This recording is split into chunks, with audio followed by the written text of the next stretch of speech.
Good morning students, मैं हूं Jitendra Ajmera the crazy programmers की तरफ से। हम अभी पढ़ रहे हैं डेटाबेस मॉडल्स। इसी कड़ी में मैं लेकर के आया हूं ऑब्जेक्ट ओरिएंटेड डेटा मॉडल्स।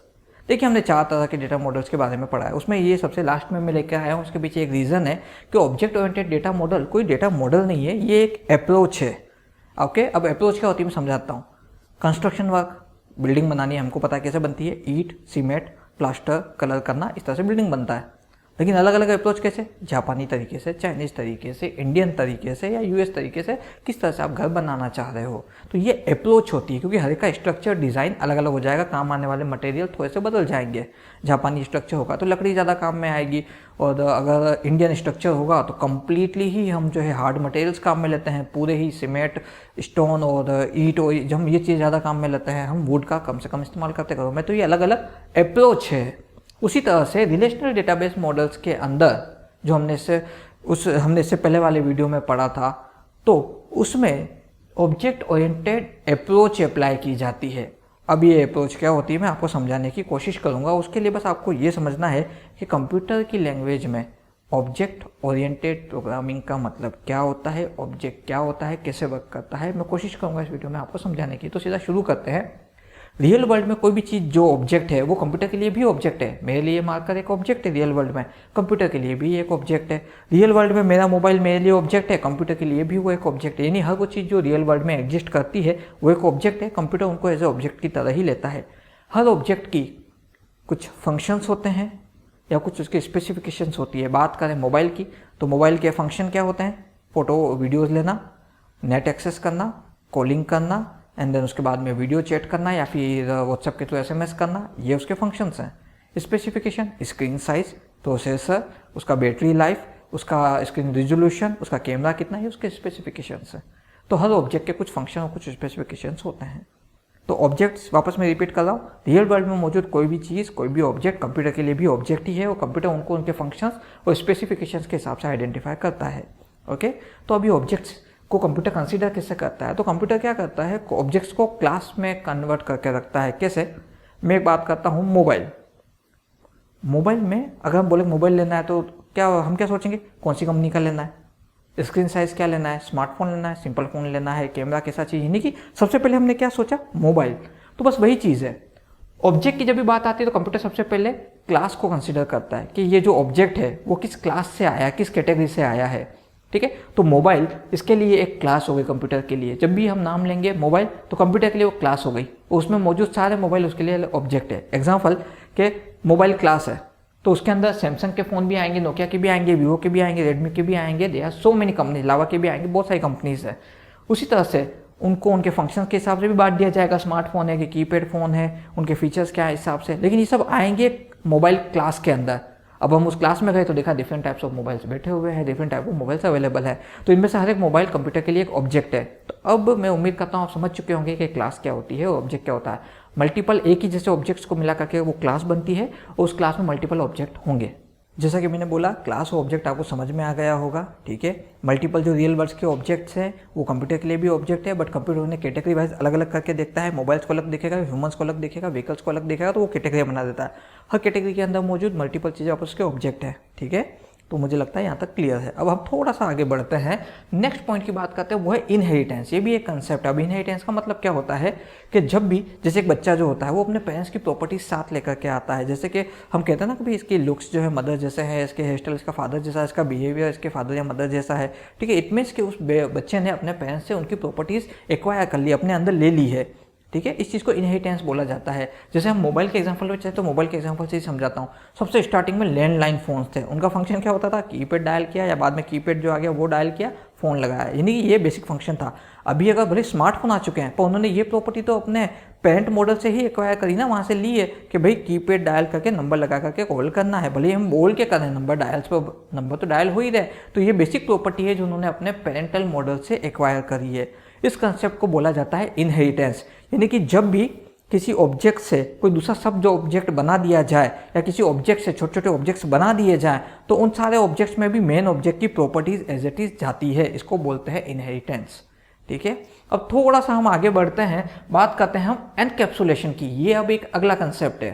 देखिए देखिए मैं समझ सकता हूँ, आपको लगा होगा इतने सारे कंसेप्ट हम क्यों पढ़ रहे हैं, ठीक है, क्योंकि जैसा मैंने कहा है ऑब्जेक्ट ओरिएंटेड डेटाबेस मॉडल ऐसे अलग से कोई मॉडल्स नहीं है, ये बस सिर्फ और सिर्फ रिलेशनल डेटाबेस मॉडल की कुछ कमियों को दूर करने के लिए एक अप्रोच अप्लाई की गई, ठीक है, वो मैं बताऊंगा एडवांटेज एंड डिसएडवांटेजेस में। तो बस इसीलिए मैं आपको कंसेप्ट समझा रहा हूँ। बात करते हैं एनकैप्सुलेशन की। हम सबको पता है कैप्सूल, दवाई का जो कैप्सूल आता है ना, उसको कैप्सूल क्यों बोलते हैं, क्योंकि बाहर से तो कवर होता है, अंदर दवाई होती है, वो जेलेटिन का बना होता है, हम उसको खा लेते हैं, देन पेट में जाके जेलेटिन हट जाता है, दवाई बॉडी में असर करती है, पैकेट में पैक कर दिया कैप्सूल में। तो एनकैप्सुलेशन का मतलब ही यही है, किसी भी ऑब्जेक्ट के बारे में सिर्फ यूजर को उतनी ही इन्फॉर्मेशन दिखाओ, ठीक है, सॉरी वो इन्फॉर्मेशन जो यूजर के काम की नहीं है उसे हटा दो, उसको दिखने मत दो उस इन्फॉर्मेशन को। आप आपका मोबाइल लो, आप मोबाइल की स्क्रीन देखते हो, बैक साइड देखते हो, कैमरा देखते हो, ईयरफोन प्लग देखते हो, चार्जिंग पॉइंट देखते हो, बहुत खुश हो जाते हो। आपने सोचा फ़ोन अंदर से कितना कॉम्प्लेक्स होता है, ठीक है, उसको पूरा पैक कर दिया जाता है, क्यों, वो इन्फॉर्मेशन हमारे काम की नहीं, नॉर्मल यूजर के काम की नहीं है, तो जो इन्फॉर्मेशन काम की नहीं है उसको हटा देना। उसके लिए क्या किया जाता है, प्रोडक्ट को एन कैप्सूल में डाल, एक तरह से पूरा पैक कर दिया, आगे स्क्रीन पीछे की तरफ बैक कवर, उससे मोबाइल पूरा पैक हो गया। उसी तरह से डेटा फील्ड में भी डेटा बहुत तरह का होता है, हमें सिर्फ वही इन्फॉर्मेशन दिखाई जाती है जो जो इन्फॉर्मेशन हमारे काम की नहीं वो हटा दी जाती है। कैसे, कार की बात करता हूँ, आप कार लेने जाओगे, ठीक है, वहाँ आपको क्या बोलेंगे, आप क्या पूछोगे, इंजन कैसे वर्क करता है, कितने सीसी का है, कितना पावरफुल है, गियर्स कितने हैं, ऑटोमेटिक है, मैनुअल। आप ये थोड़ी पूछोगे कौन सी साइज़ के बोल्ट लगे, कैसे हटाना है, कैसे खोलना है, पंक्चर हो गया तो हम टायर कैसे सही करेंगे, इंजन ओवर हीट हो गया तो उसमें हम उसको कूल, ये सब ऑटोमेटिक टेक्नोलॉजी से, तो वो आपको बताई भी नहीं जाती है। मॉडल देखिए सर बहुत अच्छा है, टायर रेडियल लगे हुए हैं, ऑटोमेटिक है, मैनुअल है, सर ये फंक्शन, मतलब वही चीज़ बताओ खाली जो कि काम की, बाकी एक्सेस इन्फॉर्मेशन हटा दो ताकि यूज़र परेशान ना हो। बिना वजह की इन्फॉर्मेशन हमें ज़्यादा परेशान करती है, कंफ्यूज करती है। ये कंसेप्ट एनकैप्सुलेशन कहलाता है। इसके जस्ट आगे आते हैं एब्स्ट्रैक्शन। एब्स्ट्रैक्शन जो वर्ड है वो एब्स्ट्रैक्ट से बना है। एब्स्ट्रैक्ट का मतलब कि बहुत सारी चीज़ों में से सेलेक्टेड चीज़ें चुन के निकालना जो वाकई में काम की है। तो अगर एब्स्ट्रैक्शन की बात करें तो ये एनकैप्सुलेशन का थोड़ा सा उल्टा है, खाली वही दिखाओ जो काम का है, ठीक है। एनकैप्सुलेशन में जो चीज़ें काम की नहीं है रिमूव करो, रिमूव मतलब कि उनको ढक दो, दिखे ना, और एब्स्ट्रैक्शन में सिर्फ वही दिखाओ जो काम का है। दोनों जुड़े हुए कंसेप्ट एक दूसरे के साथ में, ठीक है, बस दोनों रिवर्ट में काम कर रहे हैं, रिवर्स में काम कर रहे हैं। तो एब्स्ट्रैक्शन में सिर्फ वही दिखाओ जो काम का है। जैसे मोबाइल का, सर स्क्रीन साइज देखिए कितनी अच्छी है, सर क्लियरिटी देखिए, सर कैमरा देखिए, सर चार्जिंग पॉइंट से फास्ट चार्जिंग है, ये चीज़ें दिखाई जा रही है। यूँ थोड़ी बोलेंगे कि सर इसके अंदर जो है एकदम एडवांस चिप्स लगी हुई है, सर इसके अंदर जो है डेटा प्रोसेस बहुत फास्ट चलती है, कंज्यूमर समझ ही नहीं पाएगा। सिमिलर है कार का एग्जांपल, सर इसके अंदर ना सर फोर सिलेंडर इंजन है ना, तो पेट्रोल जो है बहुत तेज़ी से फ्लूड होता है, वो देखिए सर ऑक्सीजन आने के लिए हमने यहाँ से पॉइंट छोड़ रखा है इसके अंदर, और यहाँ पे आकर इसका स्पार्क प्लग इतना तेज़ी से वर्क करता है। वो सब कंज्यूमर को समझना ही नहीं हो, खाली four cylinder engine, yes sir, तो इतना पावर, कितना bhp पावर है, ओके 1200 bhp, ठीक है। तो यही चीज़ें नहीं, वही दिखाओ जो काम का है, ये कंसेप्ट कहलाता है एब्स्ट्रैक्शन, ठीक है। फिर अगला आता है पॉलीमॉर्फिज्म। पॉलीमॉर्फिज्म का मतलब क्या होता है, एक ही ऑब्जेक्ट अलग अलग समय पे अलग अलग कंडीशन के हिसाब से अलग अलग काम करता है। मोबाइल का ही फिर से मैं आपको एग्जांपल दूंगा।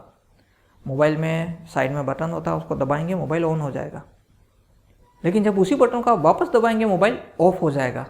क्यों भाई, जिस बटन से मोबाइल ऑफ हुआ उसी से ऑन भी हो रहा है, मतलब कि दो अलग अलग कंडीशन में वही सेम बटन दो अलग अलग टास्क परफॉर्म कर रहा है, इसको बोलते हैं पॉलीमॉर्फिज्म, ठीक है। अब ऐसा क्यों, क्योंकि अगर ऑन ऑफ के लिए अलग अलग बटन होगा तो उसका मतलब क्या रहेगा, ठीक है। उसी तरह से कार की बात करें, जिस की होल में की डाल करके आप ऑन करते हैं, गाड़ी स्टार्ट हुआ, उसी में से की वापस निकाल के तो गाड़ी बंद भी तो हो गया।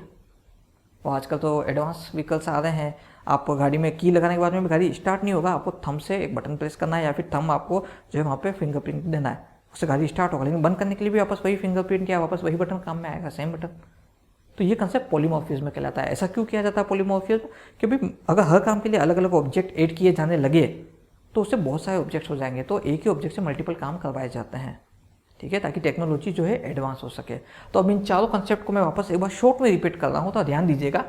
रियल वर्ल्ड ऑब्जेक्ट, कंप्यूटर के लिए भी ऑब्जेक्ट होता है, लेकिन कंप्यूटर उन्हें कैटेगरी वाइज देखता है, जिसे हम क्लास बोलते हैं। ह्यूमंस अलग कैटेगरी है, तो कंप्यूटर के लिए ह्यूमन एक क्लास हो गई, ठीक है। मोबाइल्स कंप्यूटर के लिए एक ऑब्जेक्ट है, लेकिन मल्टीपल टाइप ऑफ कंपनीज है, मल्टीपल टाइप्स ऑफ मोबाइल्स मौजूद है, तो वो उसको क्लास में कैलकुलेट करता है कि मोबाइल एक क्लास, उसमें मल्टीपल तरह के मोबाइल्स हो सकते हैं, यानी कि एक क्लास में मल्टीपल ऑब्जेक्ट्स हो सकते हैं, ठीक है। ऑब्जेक्ट में कभी क्लास नहीं होगी, ये कभी भी मत भूलिएगा, क्लास में मल्टीपल ऑब्जेक्ट हो सकते हैं, ओके।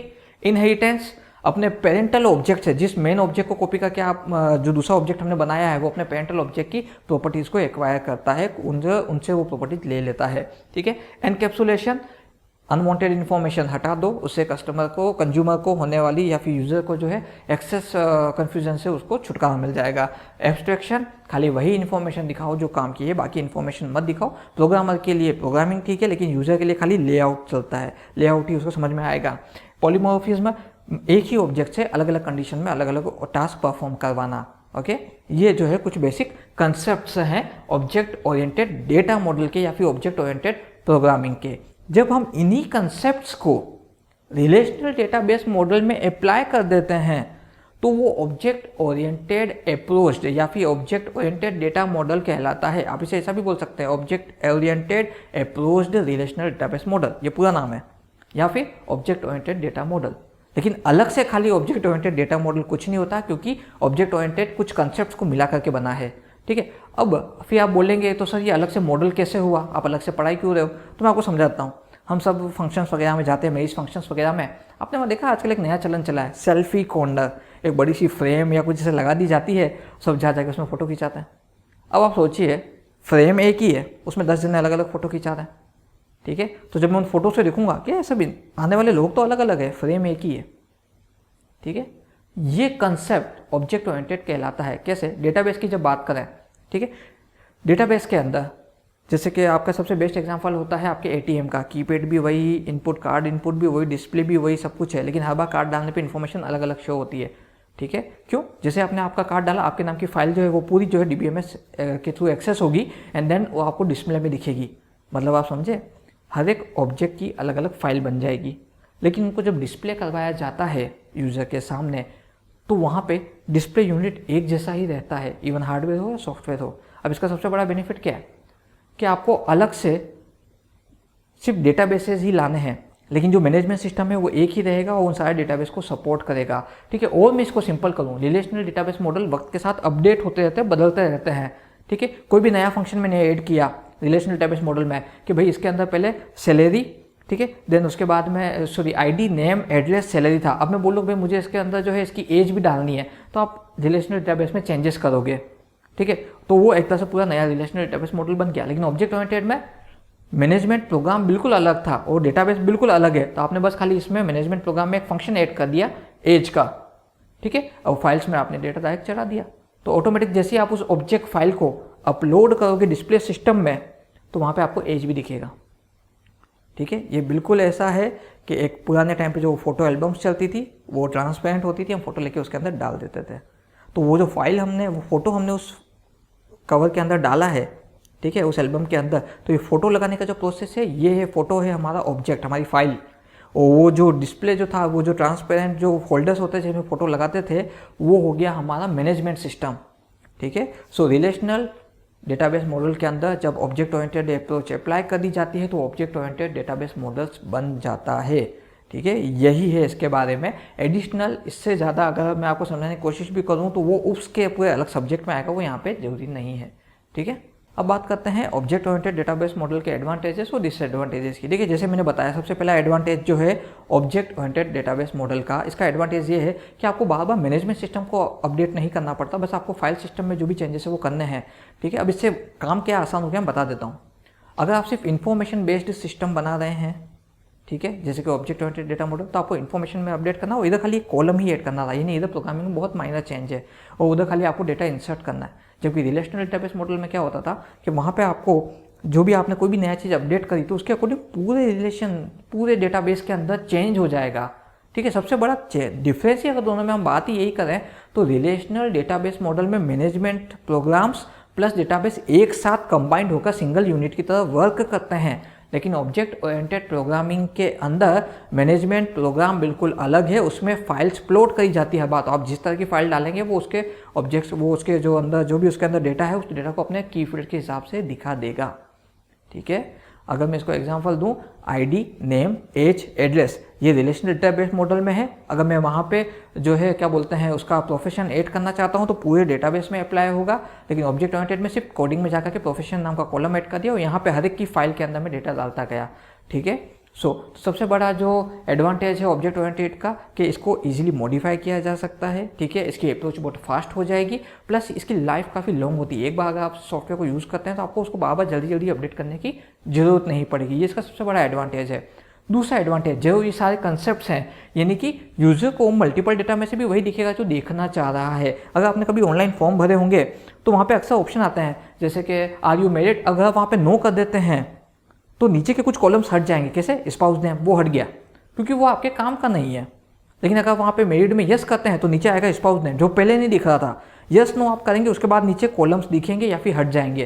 तो ये कंसेप्ट ऑब्जेक्ट ओरिएंटेड प्रोग्रामिंग का है। वरना आप सोचो पूरा आर यू मैरिड, नो, फिर भी नीचे कॉलम दे रखे हैं और उनको भरना जरूरी है, ये कैसा लगेगा? अजीब सा।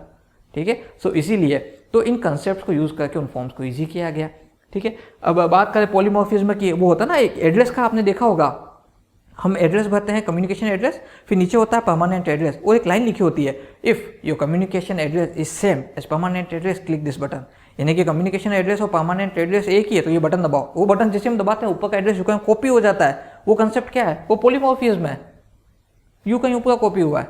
ठीक है, अब अगर हम बात करें कि आप गूगल फॉर्म्स भरते हैं या जो भी फॉर्म भरते हैं उसमें जब आप नेक्स्ट पेज पे जाते हो, ठीक है, तो जब भी आप बैक करोगे, ठीक है, तो आप आपके प्रीवियस पेज पे, यूनिक आप लॉग आउट हो गए, प्रीवियस पेज पे आए, तो वो क्यों हुआ? इनहेरिटेंस कंसेप्ट की वजह से। इट मीन्स कि इन सारे कंसेप्ट्स को जब डेटाबेस के अंदर डाल दिया तो वो ऑब्जेक्ट ओरिएंटेड डेटाबेस मॉडल बन गया। तो ये इसका सबसे बड़ा दूसरा एडवांटेज है कि आपकी फंक्शनिंग काफ़ी ईजी हो जाती है इन कंसेप्ट्स की वजह से। सिर्फ वही देखो जो काम का जो नहीं चाहिए वो हटा दो। ठीक है, बार बार कॉपी पेस्ट ना करना पड़े, डेटा लॉस होने का या लाइट चली गई या सब कुछ, ये सब चीज़ें ये हट जाती है। ठीक है, ये दूसरा एडवांटेज था। तीसरा सबसे बड़ा एडवांटेज ये है कि डेटा लेस होने का प्रॉब्लम काफ़ी हद तक खत्म हो जाता है। क्यों? क्योंकि जैसे मैंने बताया ऑब्जेक्ट ओरिएंटेड डेटा मॉडल्स एक होल्डर की तरह काम करते हैं जिसमें आप अलग अलग फाइल्स डालते हो।